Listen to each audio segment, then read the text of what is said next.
He cheated with the pastor's wife, part 7.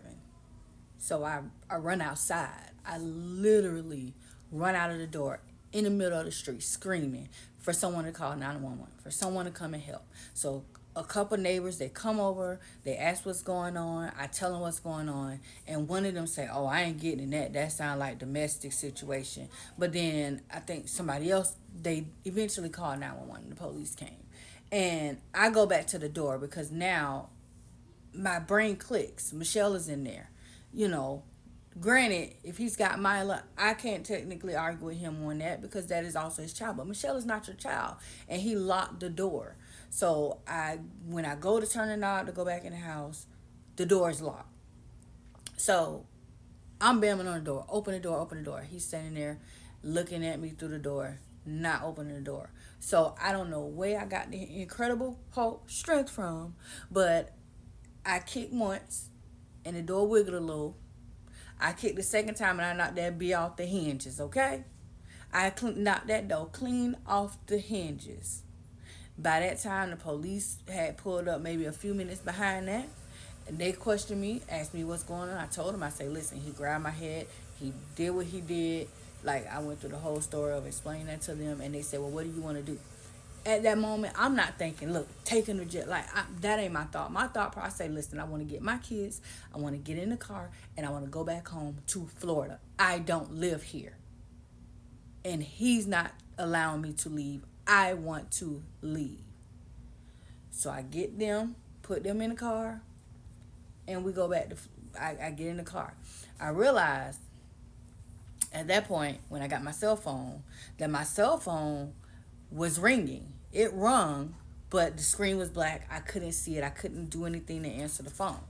But then I said, oh, I can connect it into the car. And I always heard, like, this is early on, so I always heard people saying, you know, how they talk to Siri and she does stuff.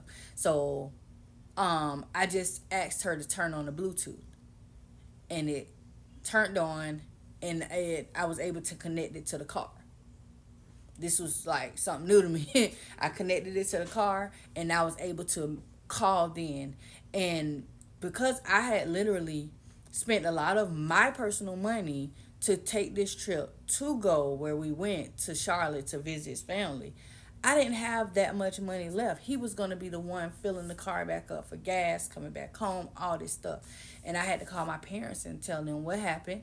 And they were able to, I had to talk to them how to transfer money from their account to my account, and so that I can get home.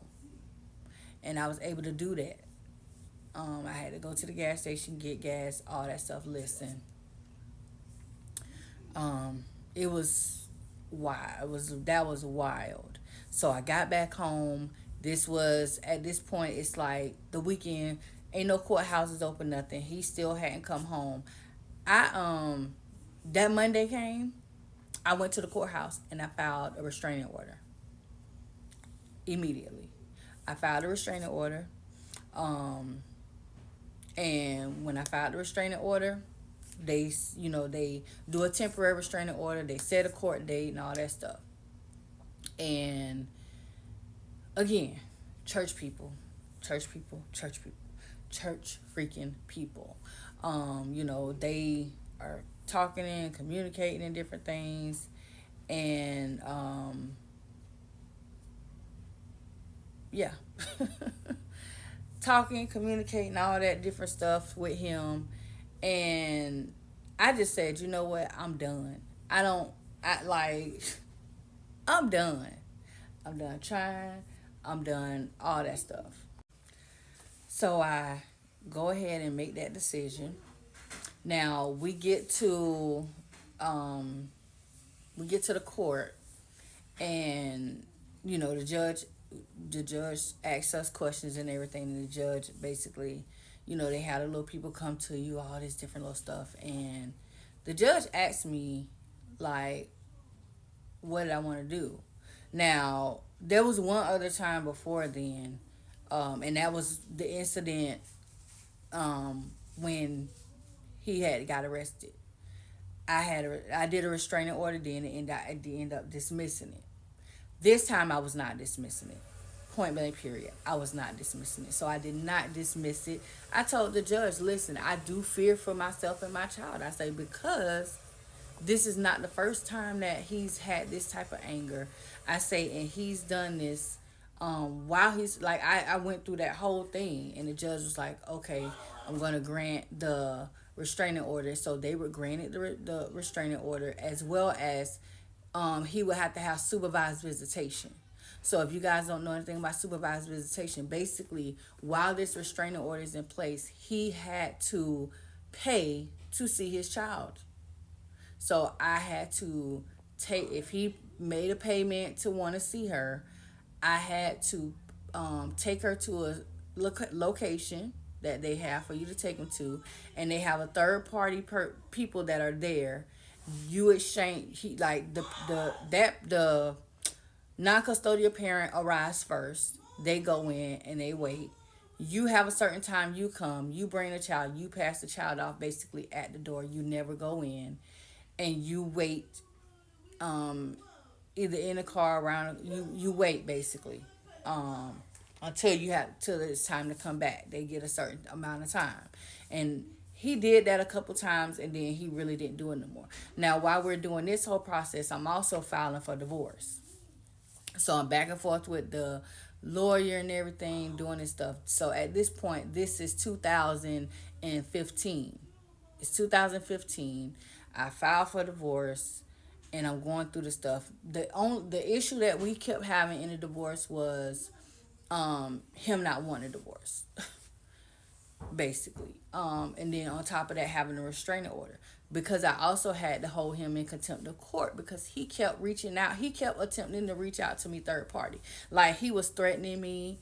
He literally, trigger warning, okay? Trigger warning. He was threatening me. He told me multiple times, oh, I'm going to do X, Y, and Z to you. He would try to communicate through his cousin and have his cousin say, oh, he said this and this. I even had, when I did the contempt of court order, I even had to I had to print out the text messages that he sent the cousin, and the cousin sent to me saying he said to tell you X, Y, and Z. That is a contempt of court. So he ended up getting, in trouble for that, because he was also on probation for the first incident. They put him on a probation. So all this is taking place. I'm filing for a divorce. So finally, by the time the divorce really gets finalized, it's literally 2016. It's 2016. And the divorce gets finalized with the notion that, the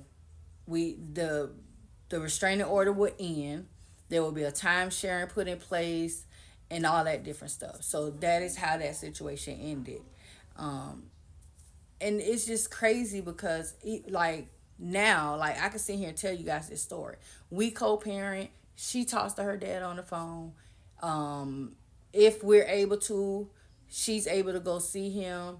He's able to come see her. Now, because there really is not a strong bond between the two of them, because of other things that took place. He didn't always show up for her as far as following the time sharing thing and things like that. But I never, yes, I would get pissed off about that. Yes, there were times when there was a time when he went to the lawyer and was like, listen, she not letting me get the child. And I'm like, dude, you don't even have a valid driver's license. I don't even think now he has a valid driver's license. How are you saying I'm not letting you? So then it became a thing of, there was one summer where he went and they said, well, if his mom or whoever brings him, you have to let her go with them and spend time with them. So they drove from Charlotte, came and got her. By the time they got to the Georgia state line, which is not even maybe 20 minutes away, they were calling me. She was crying. She was this. She got there. She was going to be there a whole week. She made it maybe 2 days. And I ended up having to drive up there to get her because she would not stop crying. She would not stop crying. It was awful. They didn't know what to do or how to handle the situation. And so I told him, I said, listen, I don't want her to get sick.